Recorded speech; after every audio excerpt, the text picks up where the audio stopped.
Can't imagine myself being basic. I feel like the man when I'm thumbing through faces. Hide all this pain in this blunt, I'm gon' face it. I'm fighting demons, but I'ma embrace it. Take all these scars and I put them in cases to show all my dogs how I got to these places. I just want Beamers and Bentleys and races. Fucking a whiz, but you know we replace them. I just want models for all of my brothers. I want. Hey, what's up, you guys? It's Bri here, aka B.Nicole, back with another video.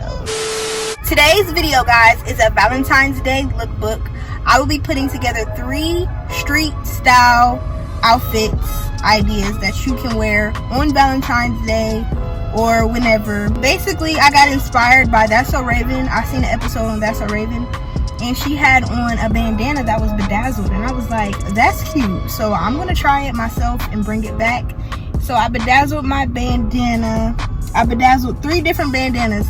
2 paisley bandanas, 1 pink, 1 red, and then I created a bandana out of denims. I showed you guys how I created the bandana. The only one that I didn't show how I created was the denim one. If you would like to see a video on how I created my denim bandana, comment down below and give this video a thumbs up, and I'll make sure to get that video out for you guys. But I'm really excited to show you guys the looks that I put together with these bandanas. If you like these looks, give this video a thumbs up. If you try these looks or you get inspired by these looks to create a look for yourself, tag me on Instagram. I'll be sure to like the video and repost. I'm sorry I keep looking all over the place. A lot is going on around me. But yeah, follow me on all social medias. Give this video a thumbs up. Comment down below which outfit was your favorite or which outfit you would wear. But without further ado, let's get right into the video.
Bye.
Fight.